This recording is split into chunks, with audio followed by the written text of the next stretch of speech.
La paz del Señor en el corazón de todos ustedes.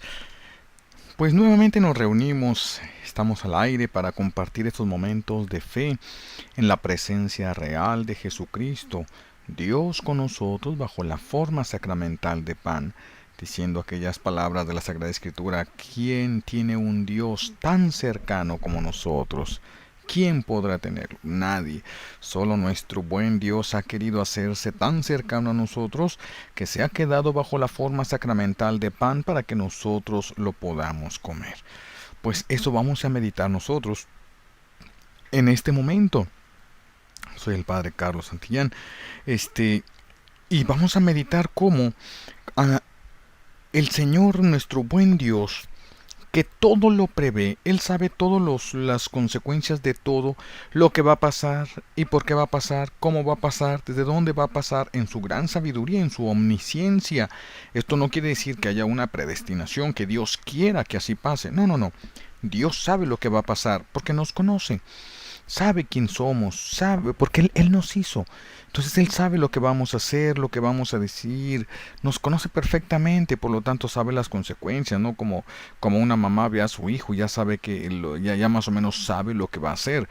Imagínense, esto lo puede hacer una mamá, y una mamá que reza puede intuir muchísimo más fácil los pasos de sus hijos. La mamá que no ora, pues mucho menos, pero la mamá que ora puede intuir más. Dios le hace saber más acerca de su hijo de lo que ella puede saber humanamente. Ahora, ¿cuánto sabrá Dios de nosotros? Imagínense, con su sabiduría infinita. Dios mío, quedamos con la boca abierta y simplemente sabemos, o debemos de reconocer, que si alguien sabe qué es lo que nos conviene, si alguien sabe qué es lo que necesitamos, es Dios. Entonces tenemos que ir a Él. Es más, Él es el único que nos conoce verdaderamente. ¿Quieres saber tú quién eres? No le preguntes a tu mamá. No le preguntes a tus hermanos, que a lo mejor tus hermanos solamente sabrán decir tus defectos. Si le preguntas a una persona que te ame, sabrá decir algunas de tus cualidades. Pero ¿de dónde viene cada cualidad y de dónde viene cada defecto, cada debilidad y cada cosa de nuestra vida? Eso solo viene de Dios. Solamente viene de Dios. Solo Dios lo puede saber. Solo Dios, porque Él nos hizo. Al hacernos Dios a nosotros, tiene el conocimiento perfecto de de todo cuanto somos y cuánto podemos llegar a ser. Él lo sabe, por eso pregúntale a Dios quién eres tú. Pregúntale a Dios de dónde vienes, y no te dirá que solamente vienes de una serie de ancestros que han cometido una serie de errores, sino te dirá que vienes de Él y que tienes la posibilidad de alcanzarlo a Él, y que como tu condición y situación humana no te permitía llegar a Dios, entonces Dios ha venido a ti. Dios ha venido a ti y se ha inventado formas hermosísimas, como la encarnación de la segunda persona de la Santísima Trinidad. Es una forma preciosísima en la que está Dios intentando llegar a ti. Intentando llegar a ti para rescatarte de lo que no te pertenece y llevarte a aquello para lo que fuiste creado, la felicidad de Dios, para vivir con Él. Esto entonces hay que preguntarle a Dios. Pues este Dios, que todo lo sabe, prevé lo que necesitamos. Vemos, por ejemplo, a uno de los profetas del Señor, Elías. Cuando Elías anda caminando por el desierto, va rumbo al monte Carmelo, que muchos piensan que es el mismo del Sinaí. Va hacia este monte. El camino es largo, el desierto es durísimo, y entonces llega un momento en el que el profeta dice: Señor, ya llévame, ya, levántame, ya, es demasiado, dice el profeta, no soy más que mis padres, ¿verdad? Empieza a delirar el pobre profeta por ahí ya del calor y de todo, y se queda tirado dormido bajo unas ramas por ahí, y el ángel del Señor viene, lo toca, ¿verdad? Le habla, él se levanta y le dice el ángel: come, y le da de comer un pan y un agua, las cuales pues, lo devora. Imagínense con el hambre que traía él, y toma el agua y vuelve a acostarse, y luego otra vez el ángel vuelve a hablarle, vuelve a comer, vuelve a beber y se vuelve a recostar, ¿verdad? Eh, va a comer, dice la palabra de Dios, y a beber mucho, y con la fuerza de aquella comida caminó 40 días y 40 noches hasta llegar al monte de Dios. Fíjense, con la fuerza que vino del alimento de lo alto. Dios sabe lo que necesitamos. Sabía que este profeta no iba a poder llegar hasta donde Dios lo había llamado llegar por sus propias fuerzas. No, lo que Dios le pidió al decirle al profeta que lo esperaba en el monte Horeb, le pide algo imposible para el hombre, pero no imposible para Dios. Dios sabe lo que va a hacer. Nosotros debemos de confiar en el Señor. Si el Señor dice que así es, aunque nada se note. Si el Señor dice que por aquí, pues por aquí, aunque no lo parezca. Entonces hay leyes de Dios que nos van a costar mucho trabajo. Hay leyes de Dios a las cuales nuestro cuerpo se va a rebelar, ¿verdad? Por ejemplo, aquellos que ya están acostumbrados en su cuerpo a las cosas de la impureza, que han permitido que inhabiten en ellos espíritus de lujuria y ahora casi viven al servicio de la lujuria, no al servicio de Dios. Viven al servicio de la lujuria. Entonces, estos cuando escuchen la palabra de Dios y el Señor que les dice, ven, camina por el desierto para que vengas a encontrarte conmigo, porque el desierto te va a purificar, no vas a encontrar nada de tu gusto, nada de tu agrado. Es una soledad asfixiante, es un calor que sobrepasa la capacidad humana. Es un lugar donde no tienes con qué ubicarte, porque constantemente el desierto está cambiando.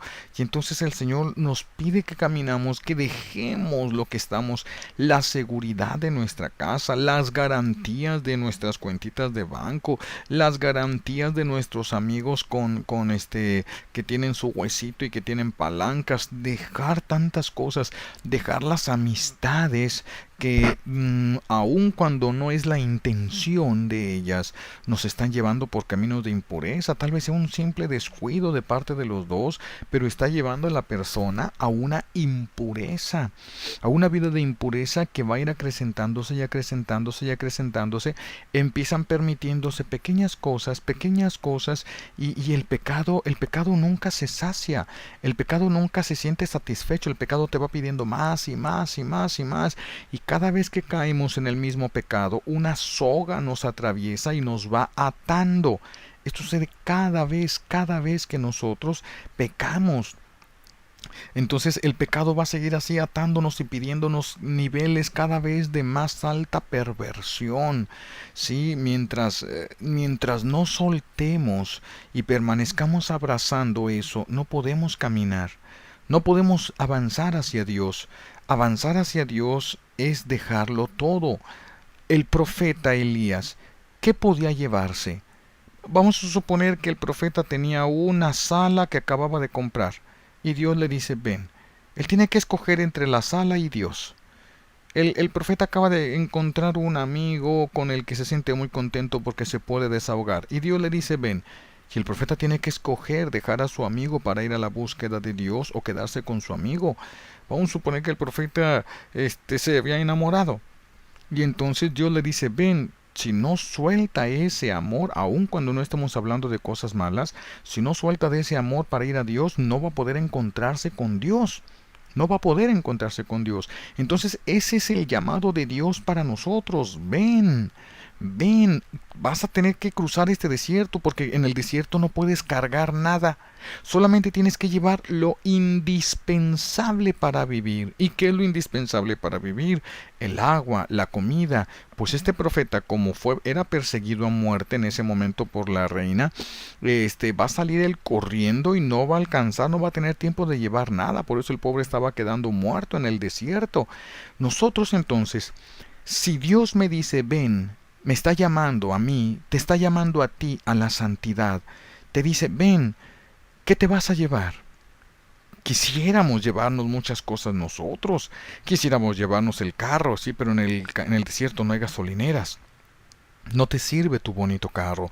Quisieras llevarte una bicicleta, sí, pero la arena del desierto no te permite poder avanzar en el desierto con ese aparato tampoco. Entonces no te sirve. Tienes un refrigerador hermoso, moderno, que hace hielito solo y bueno, maravilla y media. Pero ¿qué ganas? ¿En dónde vas a conectar ese refrigerador en el desierto? No puedes llevarte nada. Las joyas. Hay que pensar en las joyas, cosa muy importante para tanta gente. ¿Y de qué te sirven en el desierto? ¿A quién se las vas a lucir? ¿A quién se las puedes vender? En el desierto, las joyas no son, se convierten absolutamente en nada. Recuerden aquel hombre, ¿verdad? Que iba en un camello, era un vendedor de joyas, iba en el desierto. ¿Y dónde se pierde este pobre amigo en el desierto? Y pues se iba tomando el agua que tenía y se termina el agua y va caminando todavía ahí con su camello, ya el pobre hombre deshidratado, ¿verdad? Avanzando a duras penas y entonces otra vez vuelve a repasar todo el camello para ver si se encontraba un poquito de agua por ahí perdida y dándole vueltas al pobre camello se encuentra uno de esos un alcanfor, ¿verdad? Alguna cosita de esas que llevaban agua, y con alegría lo agarra y lo abre y cuando se lo va a tomar se da cuenta que esa la había él mismo la había llenado de puras joyas, de puras perlas preciosas, y se llevó la gran desilusión de su vida al ver que no había agua, sino perlas preciosas, porque en el desierto todo pierde valor. Todo pierde valor y adquiere valor lo que da vida. Eso es lo único que adquiere valor, no lo que te da mejores condiciones de vida, sino lo que te puede sostener la vida, porque no puedes cargar demasiadas cosas en el desierto. Por eso el Señor llama al profeta y le dice: atraviesa el desierto, ven a mí. El desierto nos obliga, les repito, a soltar todo, a soltar todo, a soltar. Ya les ponía yo aquel ejemplo de unos niños que yo llevé una vez de paseo a un cerro, y en el cerro, cosa tan curiosa, había unas piedras de colores pintadas de muchos, muchos, muchos colores. Yo no sé de dónde saldría eso. Y entonces los niños emocionadísimos empiezan a ver las piedras y ya quien agarraba una roja y quien agarraba una azul y bueno, era una algarabía de los niños agarrando piedras y yo les dije: no agarren piedras porque el camino de regreso es largo, y los chiquillos empezaban a esconderse y a meter piedras en los pantalones y todo, y dije: bueno, si quieren llevar piedras, llévense lo que quieran. Y ya los chiquillos agarraron cada quien una bola de piedras, esta para mi abuelita, esta para mi tía, esta para mi hermanito. Y ahí vamos de regreso después de la comida y de jugar y de gritar y de brincar, ahí vamos de camino de regreso. Kilómetros había que recorrer. Pues en el primer kilómetro todavía todos iban más o menos. En el segundo kilómetro empieza a caer por un lado la abuela, por el otro lado el hermanito, por el otro lado la tía, por el otro lado la mamá. Empieza a haber un tiradero de piedras. Algunos ya querían dejar las chamarras que habían llevado porque hacía frío cuando salimos. Otros ya querían aventar la mochila, ya no querían llevar nada. Lo que querían era llegar a su casa, tomar bastante agua y dormirse. Eso es el desierto. Esa es la gran enseñanza y la gran pedagogía divina. Mira, piensa, piensa si esto que haces verdaderamente lo necesitas. Piensa si esto que estás acostumbrado a vivir es verdaderamente algo que te lleve a la felicidad verdadera. Piensa si esto a lo que ya te acostumbraste te está dando vida o muerte.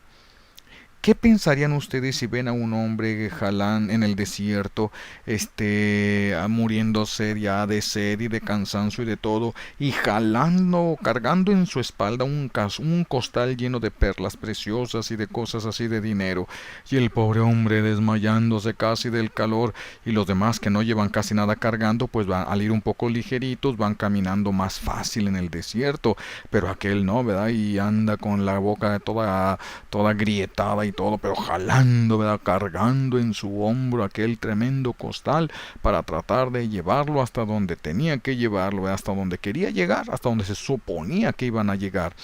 Al verlo morir, las demás personas van a decir: se murió por necio, por tonto. El que abrazó las riquezas del mundo se muere por tonto. Los demás que no abrazaron riquezas tienen la oportunidad de llegar. Tienen la oportunidad de llegar. Así es, repito, la pedagogía divina.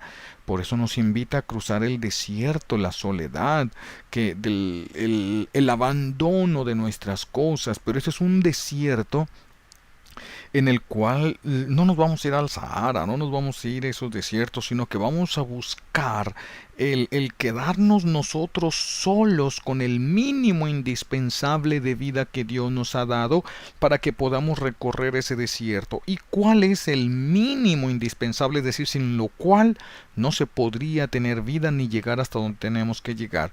Humanamente hablando, en el desierto sería el agua, porque el ser humano, aunque no coma, aguanta muchos días, pero sin tomar agua no aguanta casi nada.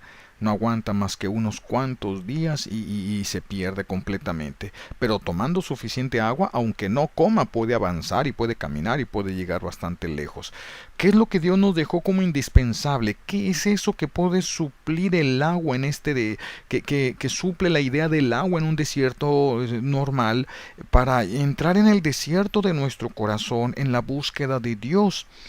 ¿Cuál es ese mínimo indispensable que tienes que tener para tomar y para comer si quieres llegar y si quieres soportar el desierto? El mínimo indispensable es la Eucaristía. El mínimo indispensable es la Sagrada Comunión, comer el cuerpo de Cristo y beber su sangre preciosa. Solamente haciendo esto nosotros podremos cruzar el desierto. Pero si comemos esto, entonces ya no nos va a calar el sol, ya no nos va a calar el cansancio, ya no nos va a lastimar. Esa no es la promesa. La promesa es que vas a recibir la fuerza para que puedas vencer. Esa es la promesa divina. Recibirás la fuerza que necesitas para poder vencer las calamidades del desierto. ¿Qué es eso? Repito, la Eucaristía. Comer el cuerpo de Cristo, beber su sangre. Ponernos delante de la Eucaristía cuando los sacerdotes exponemos el Santísimo, por lo menos los días jueves, al menos una hora para tener una hora santa, que nosotros la tenemos todo el día, ¿verdad? Desde las 6 de la mañana a 6 de la tarde. ¿Para qué es esto? Es que nosotros somos como las plantas de sol. Hay unas plantitas de sombra y unas plantitas de sol. Los bautizados, todos somos plantas de sol. Sin la Eucaristía, sin el sol de la Eucaristía, nos secamos. Las plantas, para poder realizar lo que se llama la fotosíntesis, ¿verdad? Para poder trabajar internamente sus laboratorios químicos, por así decirlo, necesitan del sol las hojas, las plantas.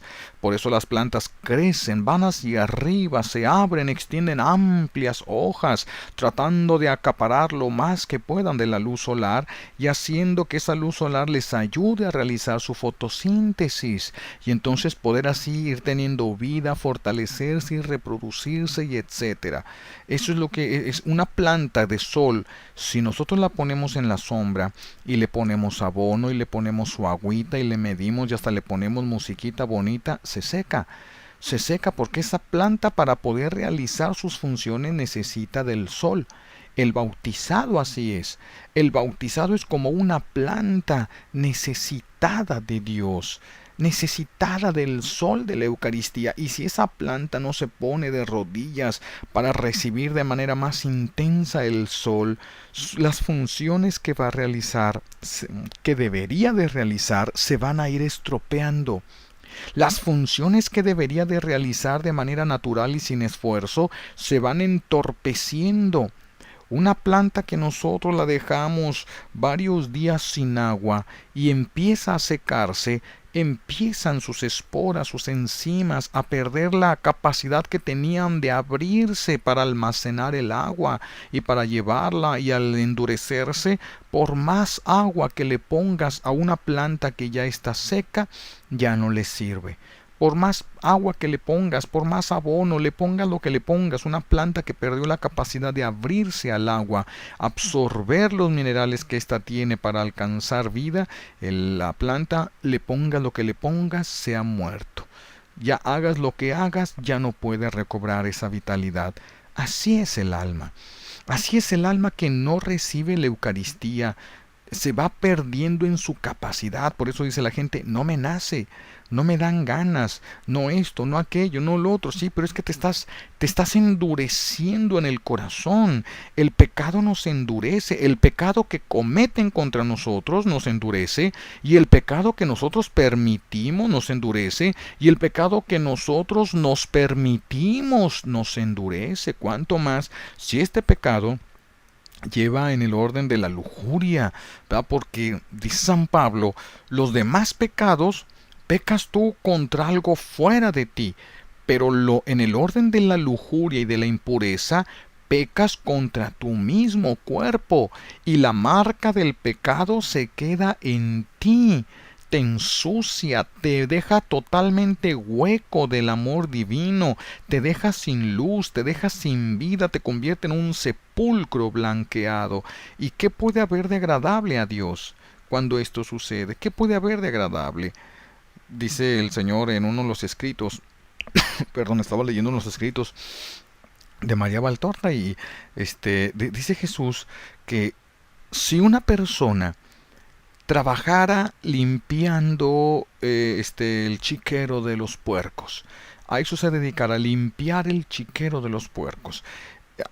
Esta persona, el día que estuviera ahí limpiando y tuviera, vamos a suponer, 3, 4 días sin bañarse, y estuviera limpiando y de repente le da un paro cardíaco y entonces cae de espalda con las manos abiertas, exactamente encima de todo aquello, toda aquella asquerosidad y toda aquella suciedad, y los animales, sin darse cuenta de que el hombre murió, pues pasan por encima de él y le siguen haciendo y todo.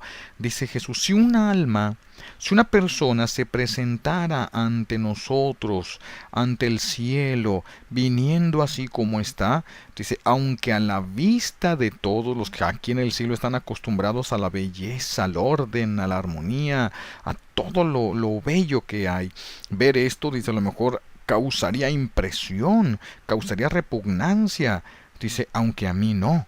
A mí no, porque eso yo sé que forma parte de su trabajo y que estaba haciendo un trabajo, aunque sea el de limpiar puercos y de esto era un trabajo que le ayudaba para mantener dignamente y sin ofender a Dios a su familia. Pero dice Jesús, si muere un alma que estaba inmersa en pecados de lujuria, llámese cualquier tipo de pecado, ¿verdad? El pecado del adulterio o del doble adulterio cuando los dos son casados, o el pecado de que se le llama el pecado de impureza solitario, ¿verdad? O masturbación. Cuando uno cae en este tipo de pecados, ahorita que hay tanto en cuanto a la pornografía, tanta facilidad para las cosas del pecado en sí. Cuando esto sucede, dice Jesús, y llega un alma así, dice, es una repulsión total de los del cielo y de mí. También ahí también el Señor siente asco, ahí también. Entonces fíjense la importancia de alimentarnos de la Eucaristía, y para poder alimentarnos de la Eucaristía hay que declararnos en guerra contra todo tipo de pecado, porque o la Eucaristía o el pecado, no podemos comulgar las dos cosas, no podemos comernos las dos cosas, o nos comemos la Eucaristía o nos comemos el pecado, una de las dos cosas. Entonces Dios ha previsto lo que necesitas. Qué duro, de cierto. Uno que está acostumbrado, es como un hombre, una mujer, ¿verdad? Me ha tocado ver señores, señoras que se les muere su esposo o su esposa después de haber vivido 50 años juntos. Era tanta la costumbre de la persona de estar juntos, era costumbre, no solamente amor, sino la costumbre de estar juntos, que cuando esa persona se muere se siente un vacío tremendo, tremendo, tremendo. A ese vacío nos llama Dios. ¿Te imaginas el vicio al que yo me acostumbré, el vicio que yo abracé, el vicio del que yo dependo, el vicio en el que yo me consuelo, el vicio en el que yo soy más débil, el vicio sea visible o no sea visible a los ojos de las personas, porque habemos algunos que somos bastante astutos para que no se noten nuestros pecados ni nuestras debilidades, pero a los ojos de Dios no los podemos esconder. Entonces, para poder dejar estos vicios que son parte de nuestra vida, casi una necesidad de nosotros, ese cochino vicio que ya no podemos dejarlo. Y a mí me ha tocado ver señores llorando ante la impotencia de no poder dejar de tomar, por la impotencia de no poder dejar de drogarse, por la impotencia de no poder dejar al amante. Ya está en su cabeza la confusión, quieren pero ya no pueden, ya no se sienten con la fuerza suficiente, menos cuando el amante no es de una persona que se está tratando de conquistar, sino una persona que se ofrece. Entonces, qué difícil decir, si quiero atravesar el desierto, tengo que atreverme a dejar todo. Todo, todo, hijos, padre, madre, hermano, todo aquello que me acerca al pecado, todo aquello que me lleva al pecado, todo aquello que me induce de alguna manera a pecar, todo eso lo tengo que dejar y aventarme a caminar a un desierto donde no existen caminos. Muchas personas dicen, ¿qué hago? Díganme qué hago. Es que en el desierto no existen caminos. Cada quien tiene que ir encontrando su ruta.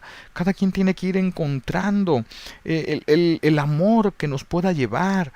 El amor es capaz. Me acuerdo de una ocasión, iba a casar yo a una pareja.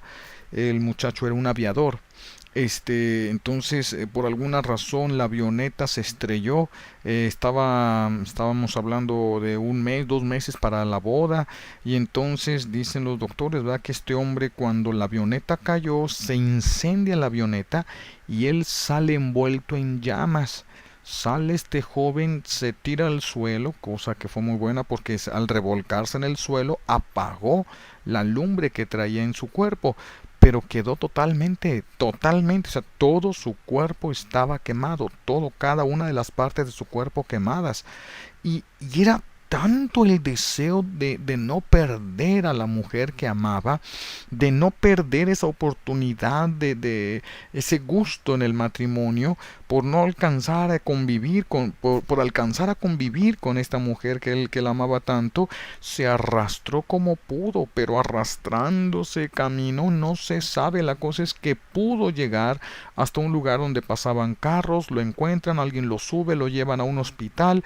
En el hospital lo tenían colgado de las manos, no lo podían acostar porque todo su cuerpo estaba llagado, todo su cuerpo estaba completamente quemado. Lo tenían colgado de los brazos a grito y grito de dolor, a pesar de que le ponían morfinas y cosa y media.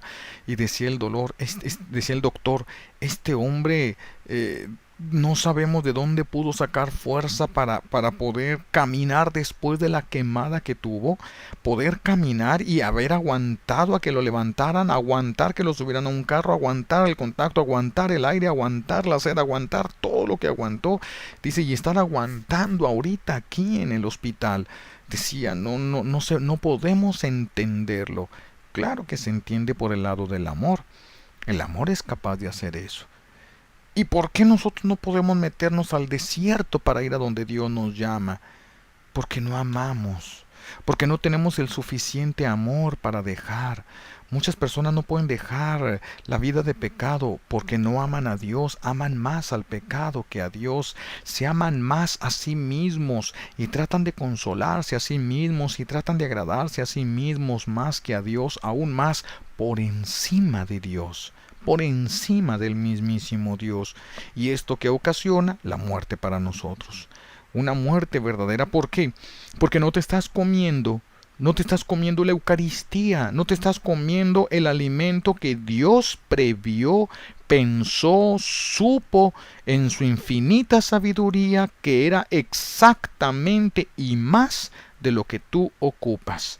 Exactamente y más de lo que tú necesitas. Eso es la Eucaristía.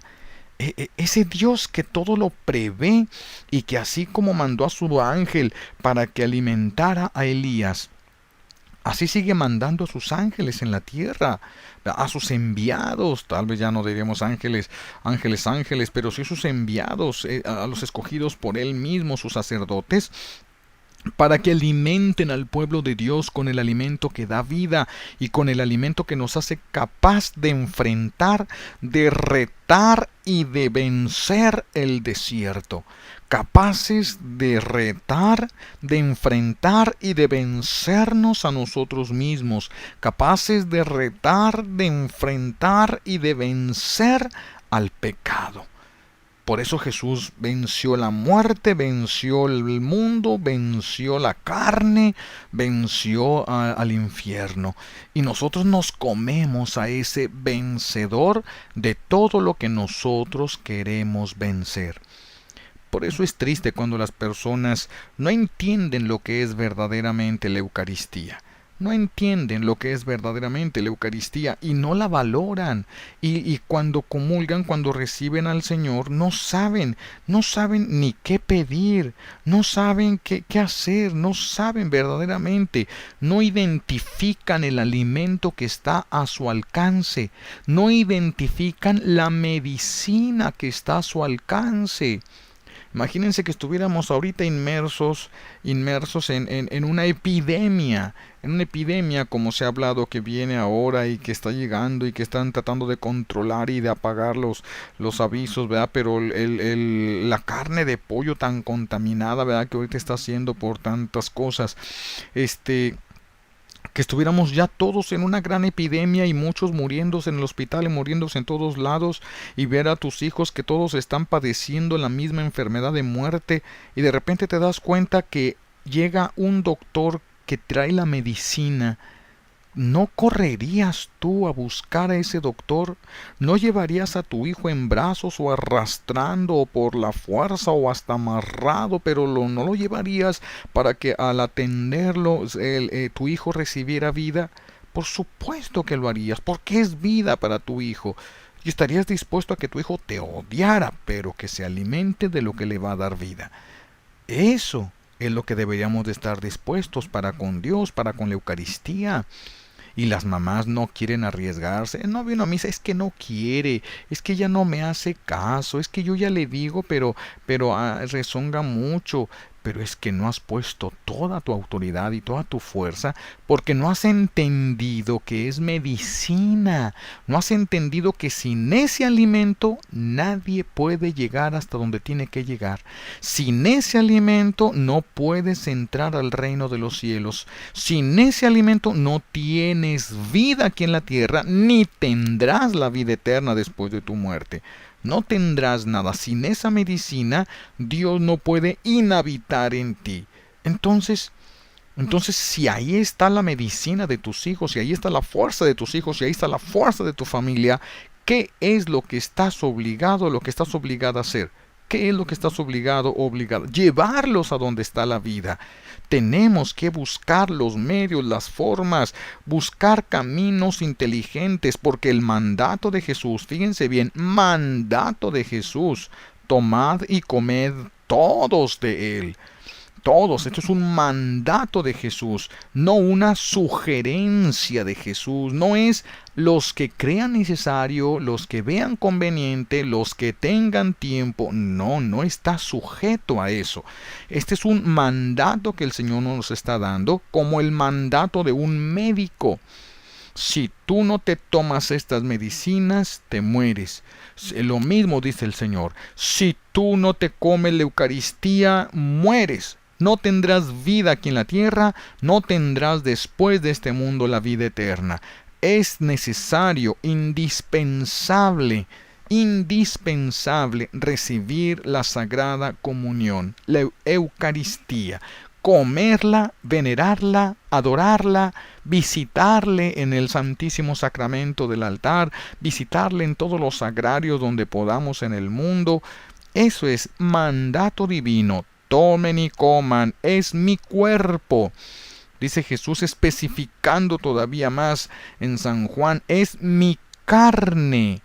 Carne le llama cuerpo en Mateo, pero en Juan especifica dice, el pan que yo les voy a dar es mi carne.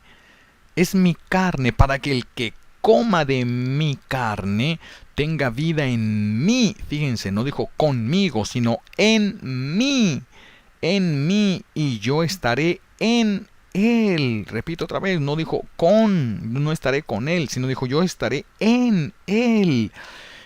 Y esto, dice San Alberto Magno, es un gran doctor de la Iglesia, dice San Alberto Magno: no podemos imaginarnos un mandato más provechoso, más dulce, más saludable, más amable, más parecido a la vida eterna. Claro, ¿qué te están ordenando? La vida. ¿Qué mejor orden puedes recibir tú de un doctor que te diga, tómate esta medicina así para que no te mueras? ¿No es la mejor orden que podrías recibir en tu vida? También esto es el mejor mandato, dice este santo San Alberto Magno, es el más provechoso. El más provechoso, dice, de los mandatos dados por Dios, el más provechoso. ¿Por qué? Porque el mandato es comer la Eucaristía. ¿Y qué es la Eucaristía? Repito, es si nosotros agarráramos claro que es desde la encarnación misma de Jesús, pero de manera especialísima, desde el momento en el que Jesús entra en el huerto de los olivos con todo su sufrimiento, todo el huerto de los olivos, luego cuando lo agarran los soldados, todo lo que va en el orden de la flagelación, la coronación de espinas, el cargar sobre sus hombros la cruz, caminar hacia el Calvario, llegar hasta el monte Calvario, recostarse sobre ese madero y ser traspasado las manos, los pies, todo esto hasta después de 3 horas de agonía, morir. Y después de eso, al tercer día, resucitar. Todo eso que es el precio de nuestra salvación, la prueba del amor de Dios más grande que podemos recibir, todo eso está hecho bolita, más que hecho bolita, hecho pan, y se llama Eucaristía. Por eso es lo más provechoso. ¿Qué te estás comiendo? Los méritos que te alcanzaron la vida eterna. ¿Qué te estás comiendo? La forma como Jesús pagó tus pecados. Eso es lo que te estás comiendo. Entonces no estás comiendo cualquier cosa. No es cualquier alimento. No, fíjense lo que dice San Pablo en la carta a los Hebreos. Cristo, impulsado por el Espíritu Eterno, se ha ofrecido a Dios como sacrificio sin mancha para purificar nuestra conciencia de las obras muertas, los pecados, llevándonos limpios al culto del Dios vivo. Todo esto son efectos de la Eucaristía. Y si yo no me como los efectos de la Eucaristía, es como si no me bañara, ¿verdad?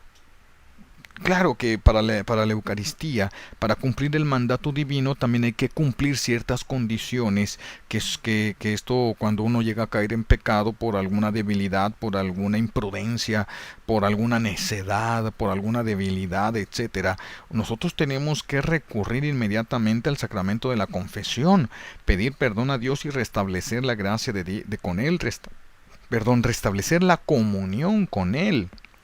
Si nosotros hacemos esto, pues entonces surgen todos los efectos de la Eucaristía en nosotros. Todos. Por eso dice San Alberto Magno, es el mandato más dulce. Más dulce. ¿Qué es lo más dulce que puede recibir una mamá que si no es la salvación de sus hijos? No el que estén bien en este mundo como muchas mamás con mucha torpeza lo buscan, sino el que estén bien en el cielo. Eso es lo que se debe de buscar. Por eso no el que tengan una buena profesión para que no sufran, para que no esto. No. Y si es bueno que tú le estás ofreciendo, lo que va a hacer es atarle a las cosas del mundo, desviarle de Dios y mandarlo al infierno. Entonces todos tus esfuerzos son para mandarlo al infierno. Entonces imagínate nada más hasta dónde podemos llegar de torpezas. Lo que necesitamos es el alimento ¿verdad? Por eso es lo más dulce. Saber yo que le estoy dando a la persona que amo lo mejor que puede existir. Dios, no yo. Dios, llevar el alma a Dios, no quedarme con el alma, no robarle el alma que le pertenece a Dios para la satisfacción de nuestras propias necesidades, para el auxilio de nuestros complejos, para el acompañamiento a nosotros que nos da tanto miedo ver el desierto por el que tenemos que caminar y a través del cual Dios nos llama a su presencia. Para eso es la Eucaristía. Para eso es la Eucaristía. La Eucaristía es la fuerza y la luz, el entendimiento, todo lo vamos a encontrar en la Eucaristía. Por eso dice, es el mejor alimento, el más dulce de todos los alimentos, porque es el pan vivo bajado del cielo. Encontramos en el libro de la sabiduría, por ahí por el capítulo 16, dice, diste a tu pueblo pan de ángeles, de 1000 sabores y a gusto de todos.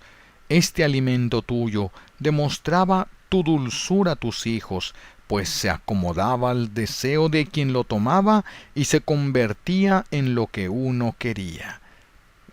Qué cosa tan maravillosa, por eso es tan dulce. ¿Qué es lo que quieres? La salvación de los que amas, en la Eucaristía lo encuentras.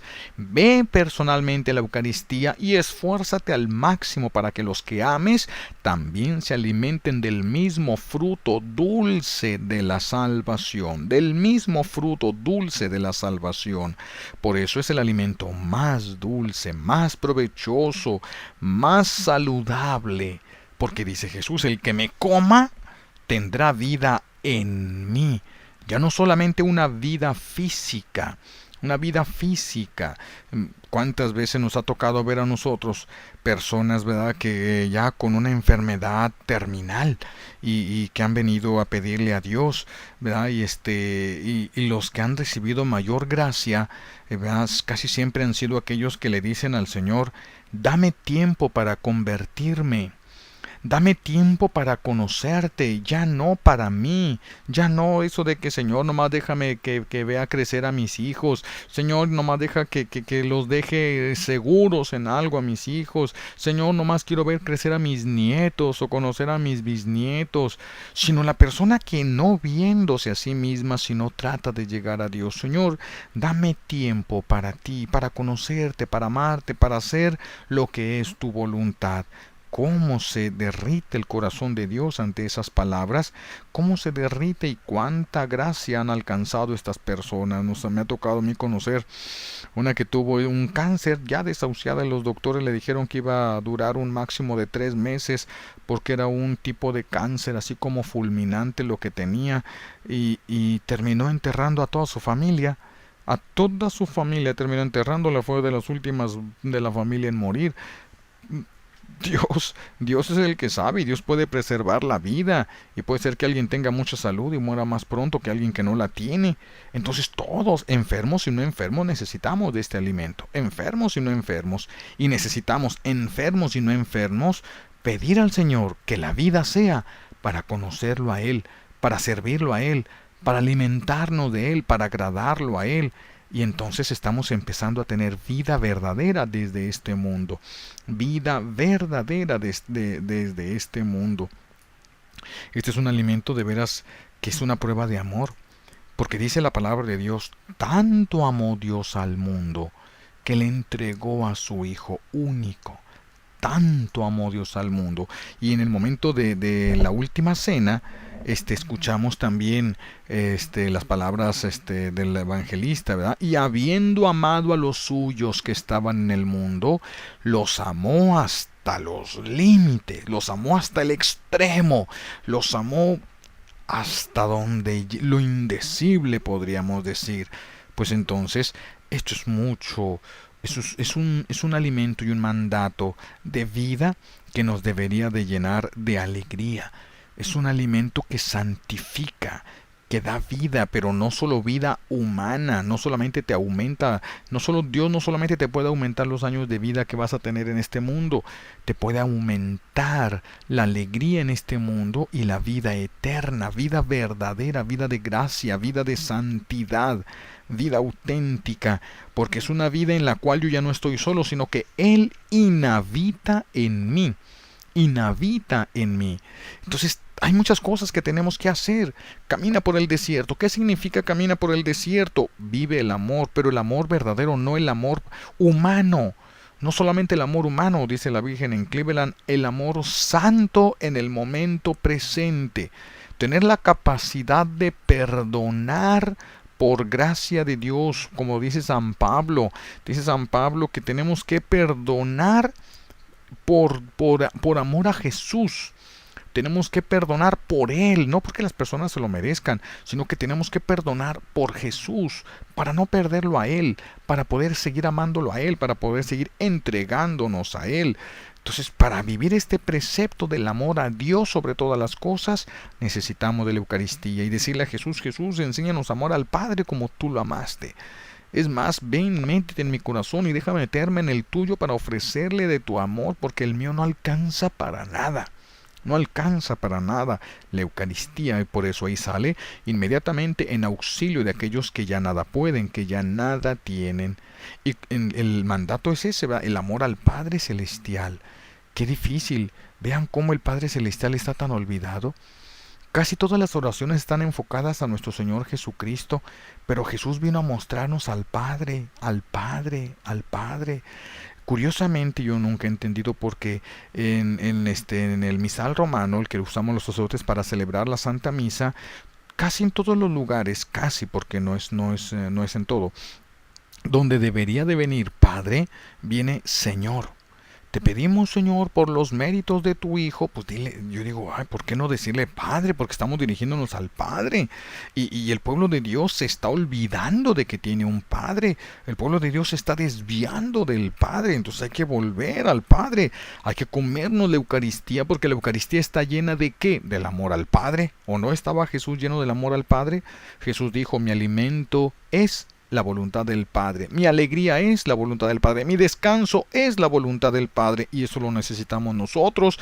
Entonces necesitamos comernos la Eucaristía para poder ser del Padre.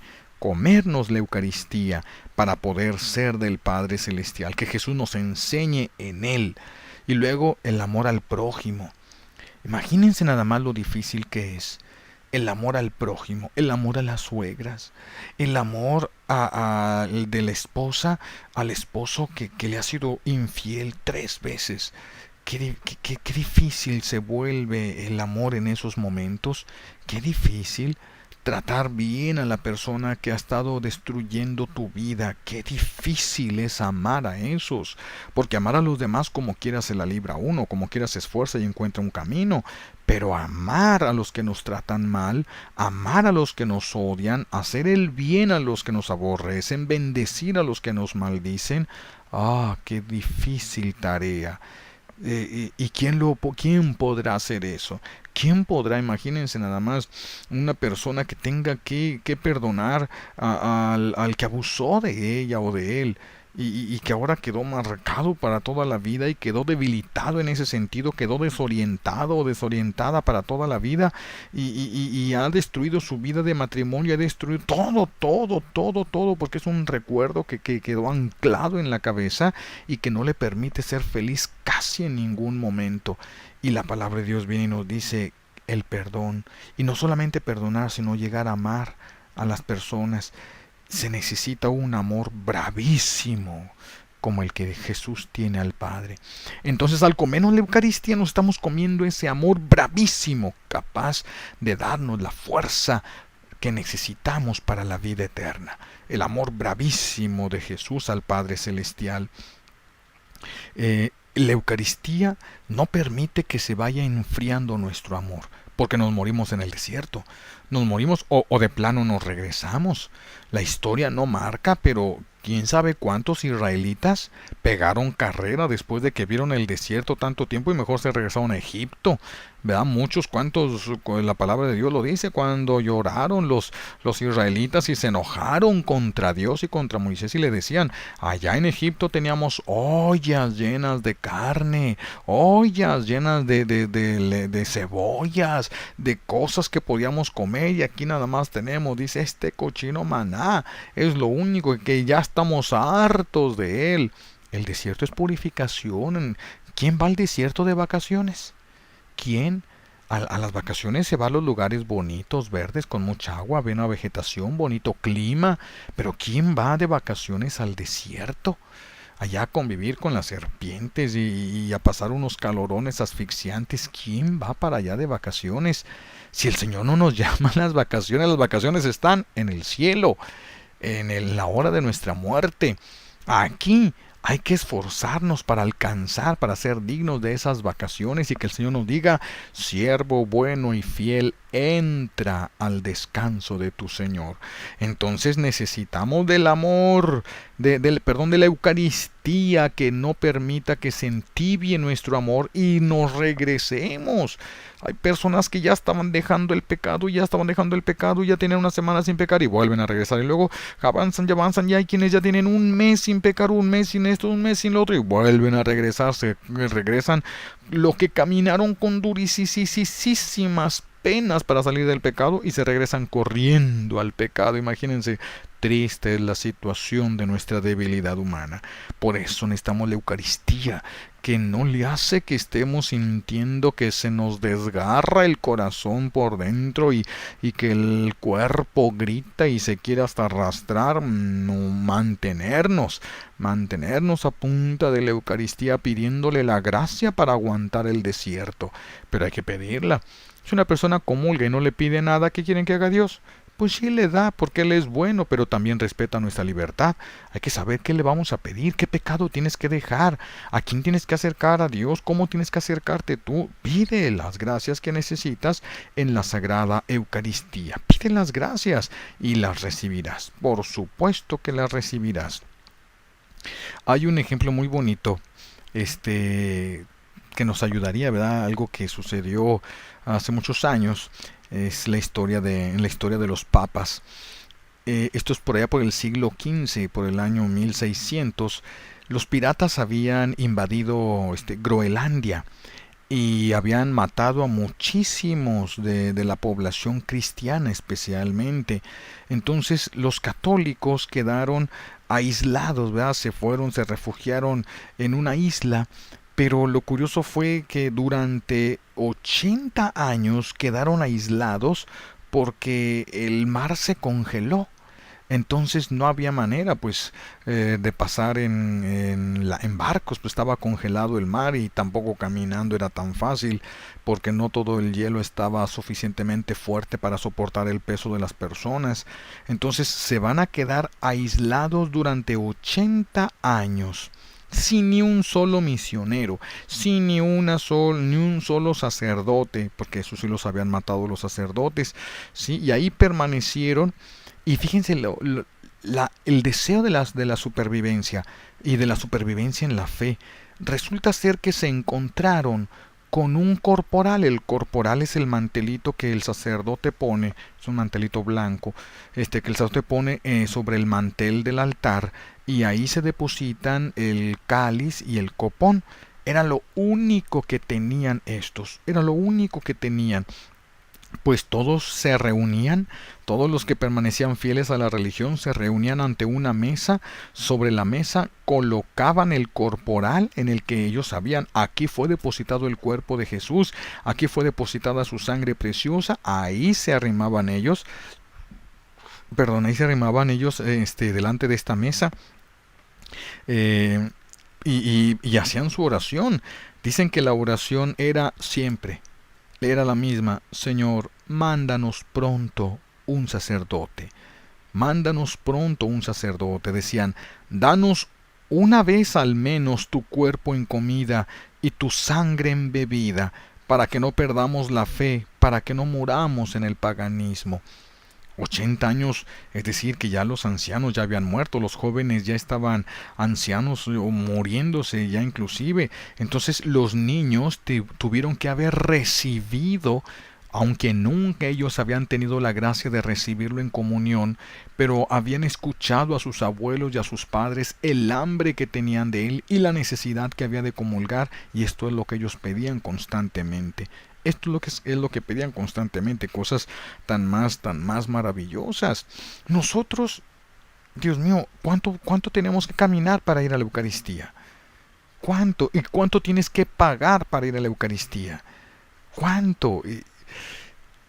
Han pasado a lo largo de la historia muchas cosas que nos pueden servir a nosotros ahora como ejemplo. Tengo presente ahorita, ¿verdad? Como en el tiempo que gobernaba la reina Isabel, ella, por una situación difícil que se suscitó, hubo una gran persecución contra la iglesia, tan grande que llegó la reina a imponer una multa de 400 escudos, esto es mucho dinero, muchísimo dinero, o la cárcel al que vaya a misa o al que recibiera la comunión. Porque como cuando se prohibió la misa, pues muchos pidieron y recibían la Sagrada Comunión en sus casas, ¿verdad? O escondidas. Entonces la reina dijo 400 escudos, o cárcel al que vaya a misa o reciba la comunión. Y entonces un caballero, tuvo una feliz idea, vamos por así decirlo, una feliz idea. En esta feliz idea, lo que hizo este hombre fue vender todo cuanto tenía. Vendió todo cuanto tenía, todas sus fincas, todo, sus animalitos, todo cuanto tenía lo vendió.